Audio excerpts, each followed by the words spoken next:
Je fais une petite démonstration simple. Quand le président passe, il y a gyrophare, il y a motard et puis il y a cortège. Quand on convoie les prisonniers, c'est la même chose. Il y a gyrophare, il y a motard et puis il y a cortège. Président, sa voiture est blindée.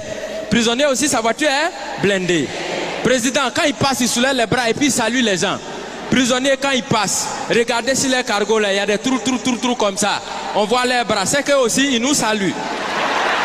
Président, il prend serment. Prisonnier aussi, il prend serment.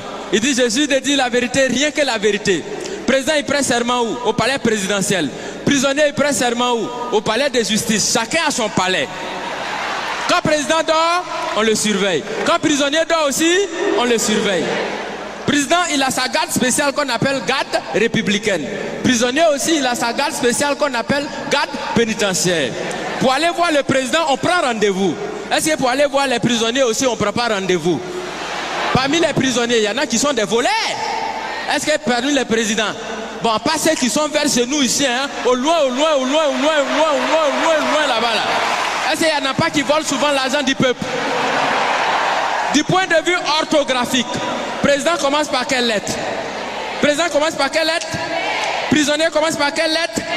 Quand on abrège président, et puis on écrit sur sa voiture, on abrège comment? On écrit PR. Est-ce que parmi dans l'orthographe des prisonniers, il n'y a pas PR aussi dedans? Donc ça veut dire quand tu regardes très bien, tu as l'impression que président et puis prisonnier, on dirait que les deux ils sont quelque part même chose. Tu as l'impression que chacun est assis à la place de son camarade. Et qu'à tout moment, les deux peuvent s'inverser les places.